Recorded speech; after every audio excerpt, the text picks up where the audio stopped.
Finding good tips to get your ex back isn't as easy as most people think.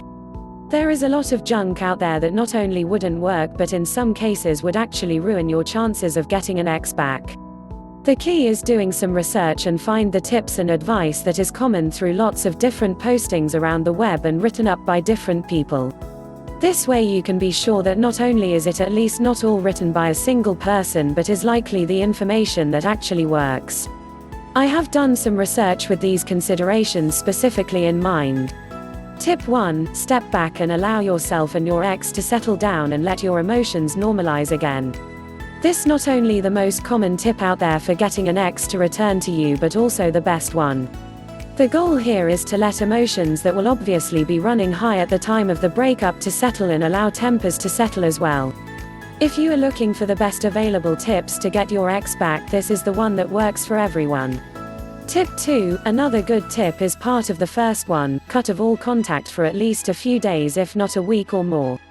The reason this one is usually given separate from the first tip is most people seem to have blinders on when it comes to modern technology. They don't seem to understand that email, texts or even phone calls is really direct contact because they aren't face to face with the ex. If you really want to get back together with your ex, you must cut off all contact, not just face to face contact. Tip 3, the most important tip but not really the first, is to take care of yourself. A lot of people, heck most people, get depressed after a breakup and stop taking good care of themselves. Don't let this happen to you. It might not be easy, but get out and at least try to enjoy yourself rather than rot at home. Of all the tips to get your ex back, this is the most important.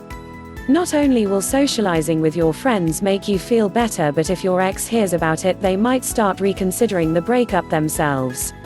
Find out the one thing he obsesses over more than sex, link in description.